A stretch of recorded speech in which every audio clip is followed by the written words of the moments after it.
Hello, আসসালামু আলাইকুম। Hello, আসসালামু আলাইকুম। আমি উত্তরবঙ্গ লাইভ টিভির সম্পাদক। আসসালাম। এটা গাইবান্ধা জেলার পার্সোনাল ফোন নাম্বার না আপনার? না ভাই, না, এটা কর্পোরেট নাম্বার ভাই। এটা বন্ধ দেখাচ্ছে, তার ফোন নাম্বারটা কি দেওয়া যাবে না এটা আপনার? আমাদের সুপারস্টার তো নাই। হ্যাঁ, এটা ম্যাজিস্ট্রেট দায়িত্বে আছেন। আচ্ছা, ঠিক আছে কি করতে তাহলে। হবে ভাই? আচ্ছা, আপনি কি জেলখানায় কর্মরত আছেন এখনো? হ্যাঁ হ্যাঁ, আমি তো বেশি জয়েন করছি। আচ্ছা, ঠিক আছে স্যার। আপনাদের গাইবান্ধা জেলখানার ছাদের উপরে আর্জেন্টিনার একটা পতাকা উঠছে এবং সেই পতাকাটার উপরে আমাদের বাংলাদেশের কোনো পতাকা নেই। এইটার কতটুকু বিষয় জানেন আপনি? ওইটা হইলো আসলে এটা তো মানে ধরেন বাংলাদেশে খেলা আসলে বিশ্বকাপ তো বাংলাদেশ দুই ভাগ হয়ে যায়, কেউ আর্জেন্টিনা কেউ ব্রাজিল। জি। আবেগের বয়সে ওই যে বেড়া কে লাগাইছে, হ্যাঁ, প্রশাসনিক ভবনে না, যদিও নিউজটা প্রশাসনিক ভবনে লিখছে।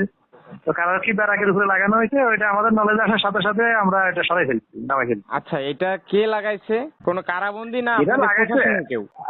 প্রশাসন বলতে আমাদের যারা চাকরি করে এদের মধ্যে তো কেউ আর্জেন্টিনা কেউ ব্রাজিল সাপোর্টার আছে না।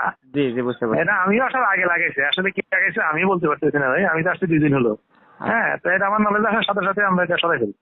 আচ্ছা, যেহেতু আপনি আসার পরে এটা নলেজে আসছে আপনার, তাহলে এইটা নিয়ে আপনাদের তদারকি কোনো কিছু করেছেন যে আসলে কে বা কারা এটা এখানে লাগাইলো? এইটা ভাই আমরা কি বলে ধরেন এখানে বাংলাদেশে খেলা হলে তো সব জায়গায় সবাই লাগায়, না, না, তো এটা যারা ঠিক আছে, আমি লাগাইছে বলি এরা এটা যে কোনো জায়গায় বিষয়টা লাগাক, চিন্তা তাতে করেনি। কোনো- হ্যাঁ আমি বলি, হ্যাঁ হ্যাঁ স্যার, আমি বলি এটা যে যেখানেই লাগাক সেটা ঠিক আছে, যার যার ব্যক্তিত্ব, কিন্তু যেহেতু এটা আমাদের বাংলাদেশ, তাহলে আমাদের পতাকাটা কিন্তু উপরে রাখা উচিত। আমাদের পতাকাকে সম্মান করা উচিত।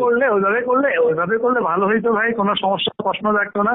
যেহেতু এটা ভুল করে ফেলছে, এজন্য আমরা সাথে সাথে আমাদের নলেজ আসার সাথে সাথে আমরা হ্যাঁ। ইয়ে করে ফেলেছি, আচ্ছা, সরাই দেখেন, ফেলছি। হ্যাঁ, যেই ব্যক্তিটাই লাগাইছে যদি বলে আমাদের বাংলাদেশের পতাকাটা উপরে লাগাইতো, তাহলে কিন্তু আজকে হয়তো আপনাকে বা হ্যাঁ, আপনাদের তাহলে নামাইতে হয়তো হতো কেউ না কথা কিন্তু। বলতে পারি ভাই। হ্যাঁ, হ্যাঁ, সেটাই। যে দেশেই হোক সব দেশকেই আমরা সম্মান করি।